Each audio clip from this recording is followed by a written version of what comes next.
Nah, jadi ini semua sobat tidak asal-asalan. Nah, pertama tadi yang saya katakan yaitu proses.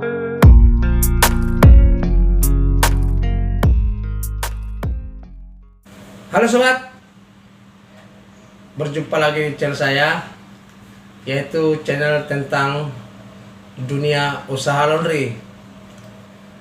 Jadi topik kita kali ini sobat, yaitu membahas tentang masalah ilmu usaha laundry, dimana beberapa hari yang lalu ada yang bertanya seperti ini, Pak, saya sudah terlanjur atau sudah menyewa lahan dan ingin membuka usaha laundry. Nah, dalam dunia usaha laundry ini apa saja sih yang perlu kita perhatikan? Nah, jadi di sini saya menjelaskan ada 5 hal yang perlu kita perhatikan untuk menjadikan hasil kerja kita lebih baik. Nah, di mana yang 5 hal itu yaitu mulai dari pengambilan pakaian pelanggan, proses pencucian, proses penyetrikaan, proses pemarpuman pakaian, dan proses pemakingan.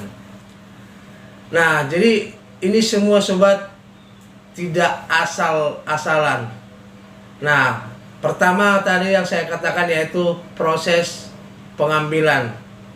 Nah, di mana proses pengambilan ini ada baiknya kita hitung supaya tidak terjadi kehilangan atau kekurangan pakaian pelanggan. Nah, ini untuk menjaga ya. Nah, jadi kita hitung di depan si pemilik pakaian. Nah, setelah itu sobat, yang kedua yaitu di proses pencucian.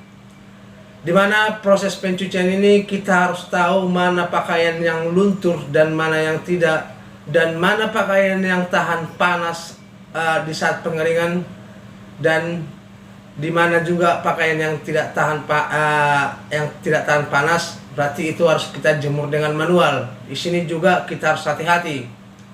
Nah, selanjutnya sobat, yaitu di proses penyetrikaan. Nah, jika dia menggunakan setrika uap, nah itu lebih bagus, ya kan?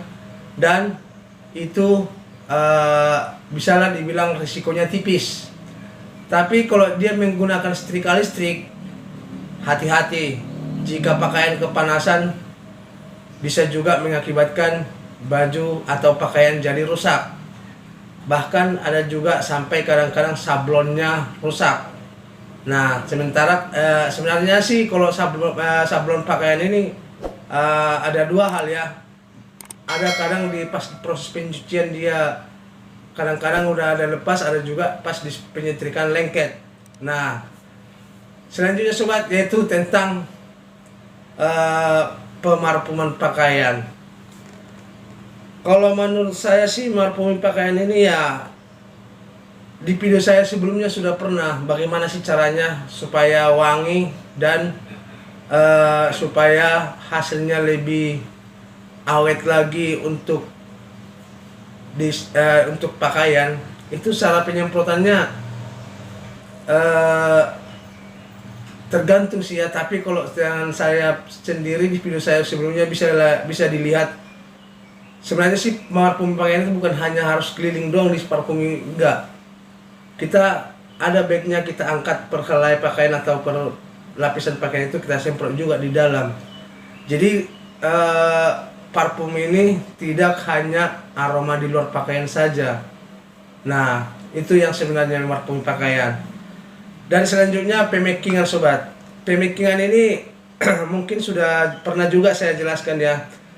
Pemakingan ini biar lebih rapi jika kita karena masih banyak juga ya sampai sekarang, walaupun udah pengusaha laundry lama, pemaking pakaian itu masih banyak campur-campur. Utamakanlah packingan pakaian itu jika baju semua, jika celana semua, biar lebih rapi dan enak kita lihat. Dan untuk pemakingan pun lebih gampang. Nah, tapi masih banyak yang istilahnya, maaf kata ya, masih masa bodoh, yang penting kena packing. Nah, kalau bisa buatlah cara packing kita dengan baik.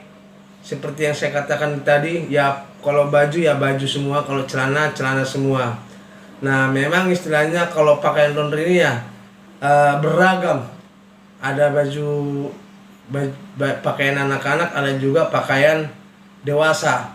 Nah, cuman cara packingan ini juga berbeda-beda. Nah, tapi yang lebih pada intinya yaitu cara pemikiran itu ya, kalau baju semua, kalau celana semua, seperti yang saya katakan tadi. Nah, jadi itulah yang 5 itulah sobat yang perlu kita pahami. Nah, sebenarnya sih kalau udah benar-benar kita dalam yang 5 tadi itu, kita udah bisa lah dibilang hasil kerja kita sudah maksimal. Nah, ya kan?